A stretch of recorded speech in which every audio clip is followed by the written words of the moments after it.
Fike rupture discs are designed to provide instantaneous pressure relief at a predefined pressure and temperature. Installation is an important consideration that can affect the performance of a rupture disc.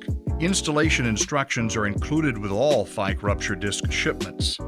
These instructions should be followed carefully and completely.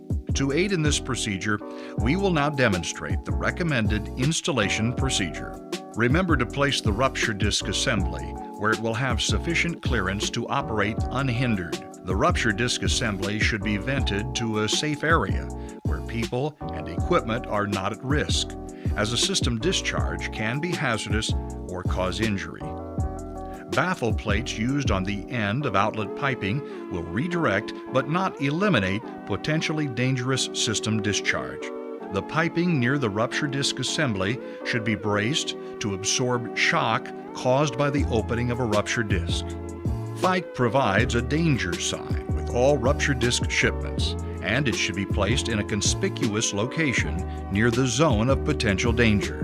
Keep the danger sign clean and unobstructed for ease of viewing.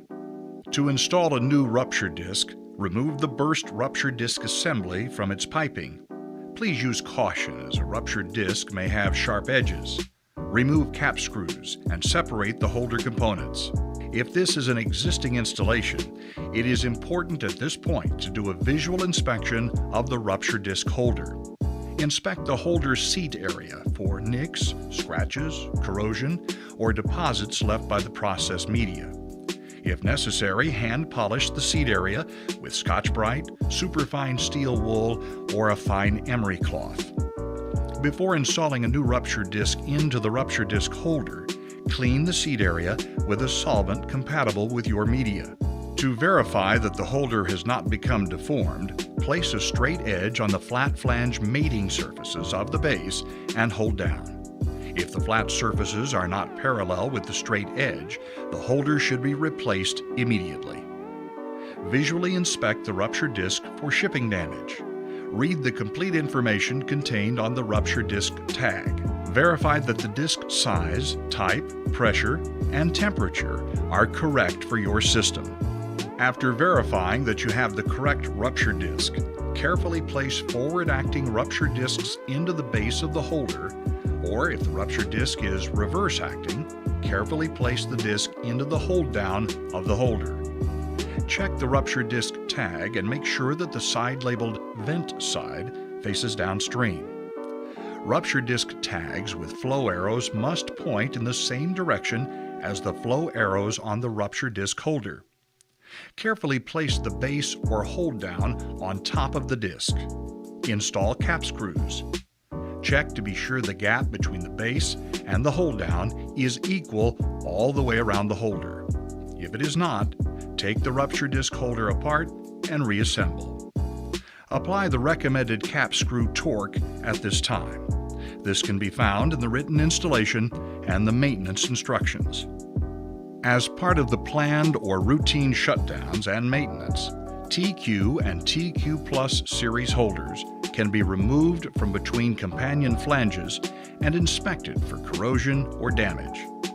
As long as the disc is not removed from the holder or the cap screws are loosened in any way, and there are no visible signs of corrosion or damage, the assembly can then be reinstalled.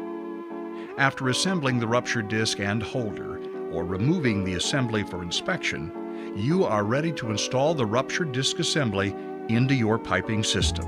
Place gaskets on the top and bottom of the rupture disc holder as needed. Gaskets that are subject to cold flow are not recommended. Carefully place the rupture disc assembly between the piping flanges.